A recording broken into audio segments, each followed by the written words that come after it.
Welcome back sa channel na ito. Panibagong video na naman ang ibabahagi ko sa inyo ngayon. Ito'y simpleng gabay at simpleng pamamaraan. At kung bago sa channel ko, ay huwag niyo pong kalimutang mag-subscribe at pindutin ang notification bell para palagi kayong updated sa mga bago kong videos. Ikaw ba ay tuluyan ng kinalimutan ng taong mahal mo?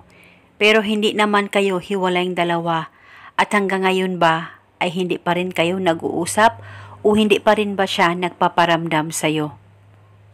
Gusto mo ba na ikaw ay maalala niya? At gusto mo rin ba na ikaw ay mapapanaginipan niya buong magdamag? At nang sa ganon, ikaw ay maisip at maalala niya? Kaya gawin mo itong ritual na ituturo ko sa inyo ngayon. Dapat 100% kayong naniniwala sa mga ganitong pamamaraan.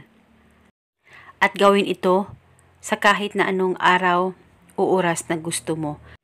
Basta gawin itong ritual bago ka matulog. Una, kunin mo ang cellphone mo. Hanapin mo ang larawan niya dyan sa cellphone mo. Pakatitigan mo ito ng maigi. Mag-focus at mag-concentrate ka. At ibulong mo ito sa larawan niya habang tinititigan mo ang larawan niya dyan sa cellphone mo. Pangalan at apelido. Ako ay mapapanaginipan mo buong magdamag at ako ay iyong maiisip at maalala. Ibulong mo lamang ito ng 3 beses. At pagkatapos, ihipan mo lamang ng 1 beses ang larawan niya dyan sa cellphone mo. At kung meron kayong actual photo niya, pwede mo rin itong gamitin sa ritual na ito. At gawin ito hanggang kailan mo gusto, basta gawin ito bago ka matulog kung gusto mo na ikaw ay palaging mapapanaginipan ng taong mahal mo. And shout out nga pala kay Mavel from Bulacan. Shout out sa iyo, ma'am. Maraming salamat.